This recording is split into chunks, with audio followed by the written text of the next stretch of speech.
Capítulo 4. La llamada de la especie. Los meses iban y venían, había comida en abundancia y ningún trabajo en el sur, y Colmillo Blanco vivía gordo, próspero y feliz. No solo estaba en el sur geográfico, sino en el sur de su vida. La bondad humana era como un sol que brillaba sobre él, y florecía como una flor plantada en buena tierra. Y sin embargo seguía siendo de algún modo diferente de los otros perros. Conocía la ley incluso mejor que los perros que no habían conocido otra vida, y la observaba con mayor puntualidad, pero había en él una sugerencia de ferocidad agazapada, como si la naturaleza salvaje aún perdurara en él, y el lobo que llevaba dentro simplemente durmiera. Nunca intimó con otros perros, solo había vivido en lo tocante a los de su especie, y solo seguiría viviendo. En su infancia, bajo la persecución de Hocico y la jauría de Cachorros, y en sus días de peleas con Beauty Smith, había adquirido una aversión fija hacia los perros. El curso natural de su vida se había desviado, y apartándose de los de su especie, se había aferrado al humano. Además, todos los perros del sur lo miraban con suspicacia. Despertaba en ellos su miedo instintivo a la naturaleza salvaje, y siempre lo recibían con gruñidos, ladridos y odio beligerante. Él, por su parte, aprendió que no era necesario usar los dientes contra ellos. Sus colmillos al descubierto y sus labios retorcidos eran uniformemente eficaces, y rara vez fallaban en hacer retroceder a un perro que embestía bramando.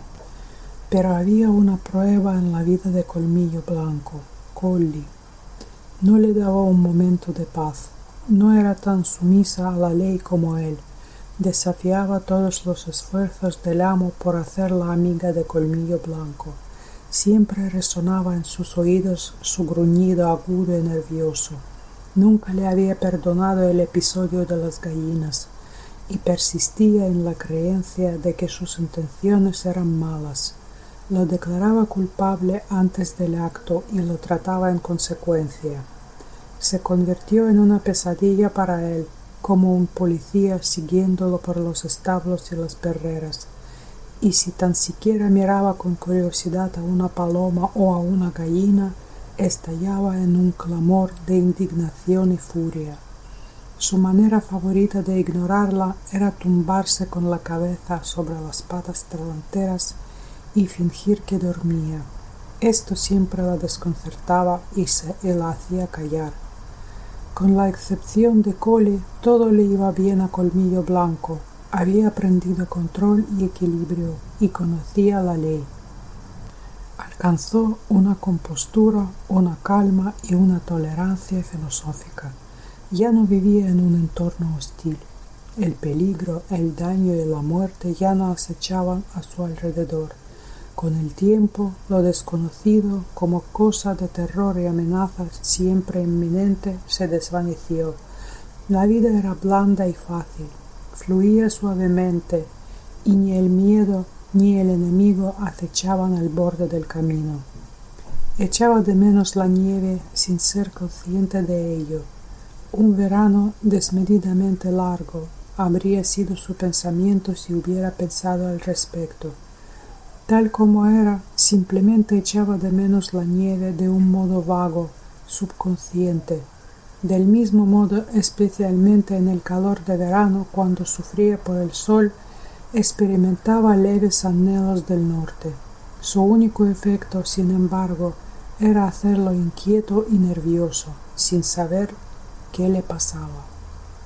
Colmillo Blanco nunca había sido muy demostrativo.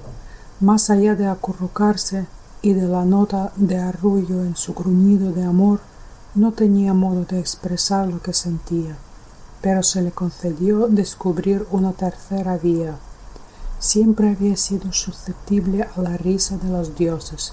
La risa lo había afectado con locura, lo había vuelto frenético de rabia, pero no estaba en su naturaleza enfadarse con el amo del amor, y cuando aquel dios decidía reírse de él de manera afable y burlona, se quedaba desconcertado. Podía sentir el pinchazo y el escozor de la vieja ira intentando subir en él, pero se enfrentaba al amor. No podía enfadarse, pero tenía que hacer algo. Al principio se puso digno, y el amo se rió más fuerte. Después intentó ser más digno, y el amo se rió más fuerte aún. Al final el amo le sacó la dignidad a carcajadas, las mandíbulas ligeramente abiertas, los labios levantados un poco, y una expresión inquisitiva que era más amor que humor le apareció en los ojos. Había aprendido a reír. Igualmente aprendió a jugar con el amo, a dejarse tumbar y rodar por el suelo, y a ser víctima de innumerables bromas rudas. A cambio fingía enfado, errizándose y gruñendo ferozmente, y castañeteando los dientes con mordiscos que tenían toda la apariencia de intención mortal. Pero nunca se olvidaba de sí mismo. Aquellos mordiscos siempre se desgarraban en el aire vacío. Al final de una de esas trifulcas, cuando golpe, coscorrón, mordisco y gruñido eran rápidos y furiosos, se separaban de pronto y se quedaban a unos metros de distancia, mirándose fijamente. Y entonces, con la misma brusquedad, como el sol que sale en un mar tempestuoso, empezaban a reír. Esto siempre culminaba con los brazos del amo rodeando el cuello y los hombros de Colmillo Blanco, mientras éste canturreaba y gruñía su canción de amor. Pero nadie más jugaba con Colmillo Blanco, no lo permitía, se aferraba a su dignidad, y cuando lo intentaban, su gruñido de advertencia y su crin erizada eran todo menos juguetones.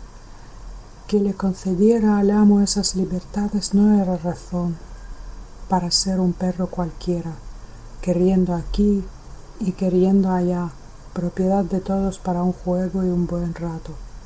Amaba con corazón entero y se negaba a adaptarse o a abarrotar el amor.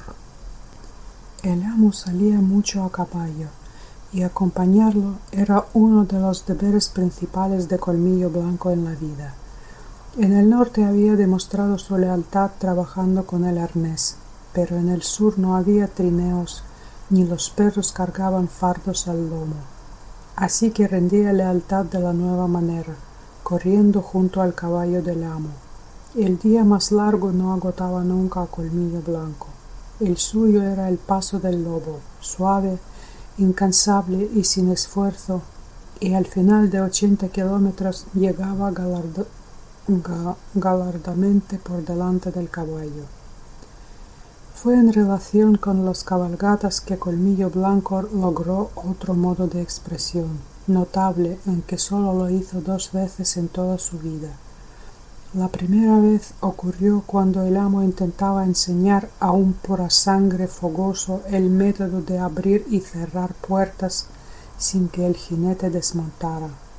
Una y otra vez, muchas veces, acercó el caballo a la puerta en el esfuerzo de cerrarla, y cada vez el caballo se asustaba, se encabritaba y se apartaba de un salto.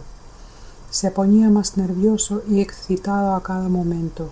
Cuando se alzaba de manos, el amo le clavaba las espuelas y lo obligaba a bajar de patas delanteras, momento en el cual empezaba a cocear con las traseras. Colmillo Blanco observaba la escena con una ansiedad creciente hasta que no pudo contenerse más y saltó delante del caballo y ladró salvaje y amenazadoramente. Aunque después intentó ladrar a menudo y el amo lo animaba, solo lo consiguió una vez más y no fue en presencia del amo.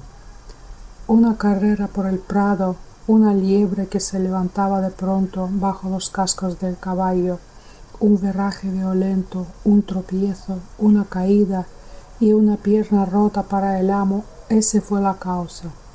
Colmillo Blanco se lanzó furioso a la garganta del caballo culpable, pero lo detuvo la voz del amo. «A casa, ve a casa», ordenó el amo cuando hubo comprobado su herida. Colmillo Blanco no tenía inclinación de abandonarlo. El amo pensó en escribir una nota, pero buscó en vano lápiz y papel en los bolsillos. De nuevo le ordenó a Colmillo Blanco que fuera a casa. Este lo miró con añoranza, empezó a alejarse, después regresó y gimió quedamente.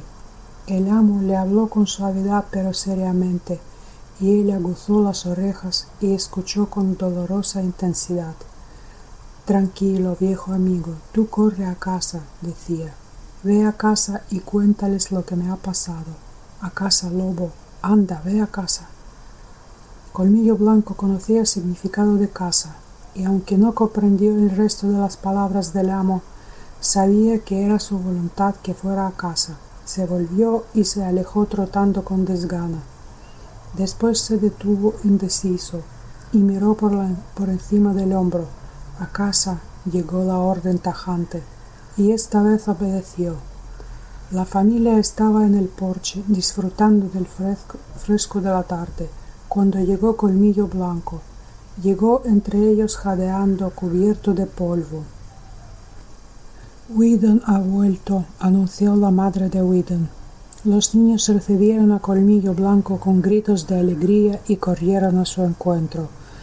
Él los esquivó y siguió por el porche, pero lo arrinconaron entre una mecedora y la baranda. Gruñó e intentó pasar empujando. La madre miró hacia ellos con aprensión. «Confieso que me pone nerviosa con los niños», dijo. «Tengo el temor de que se volverá contra ellos inesperadamente algún día». Gruñendo salvajemente, Colmillo Blanco saltó fuera del rincón, derribando al niño y a la niña. La madre los llamó y los consoló, diciéndoles que no molestaran a Colmillo Blanco. «Un lobo es un lobo», comentó el juez Scott. «No hay que fiarse nunca. Pero no es todo lobo», intervino Beth, defendiendo a su hermano en su ausencia. «Para eso solo tienes la opinión de Weedon», replicó el juez. «Él simplemente supone que Colmillo Blanco tiene algo de perro, pero como él mismo te dirá, no sabe nada al respecto. En cuanto a su apariencia…» No terminó la frase. Colmillo Blanco estaba plantado ante él, gruñendo ferozmente. «Fuera, al suelo, señor», ordenó el juez Scott. Colmillo Blanco se volvió hacia la esposa del amo del amor. Ella gritó de miedo cuando él le agarró el vestido con los dientes y tiró hasta que la tela frágil se rasgó. Para entonces se había convertido en el centro de atención. Había dejado de gruñir y estaba quieto con la cabeza alta, mirándoles a las caras. La garganta le trabajaba espasmódicamente, sin producir sonido, mientras luchaba con todo el cuerpo, convulsionando por el esfuerzo de liberarse de algo incomunicable que pugnaba por salir. «Espero que no se esté volviendo loco», dijo la madre del Weedon. «Le dije a Weedon que temía que el clima cálido no le sentaría bien a un animal del Ártico». «Está intentando hablar, me parece», anunció Beth. En ese momento le llegó la palabra a Colmillo Blanco, saliendo a borbotones en una gran ráfaga de ladridos. «Le ha pasado algo a Weedon», dijo su mujer con decisión. Todos estaban en pie, y Colmillo Blanco bajó corriendo los escalones, volviendo la cabeza para que lo siguieran. Por segunda y última vez en su vida había ladrado y se había hecho entender. Después de este acontecimiento encontró un lugar más cálido en los corazones de la gente de Sierra Vista, y hasta el mozo al que había rajado el brazo admitió que era un perro listo, aunque fuera un lobo. El juez Scott mantenía la misma opinión y la demostró para la insatisfacción de todos con mediciones y descripciones sacadas de la enciclopedia y de diversas obras de historia natural. Los días iban y venían, derramando su sol interrumpido sobre el valle de Santa Clara.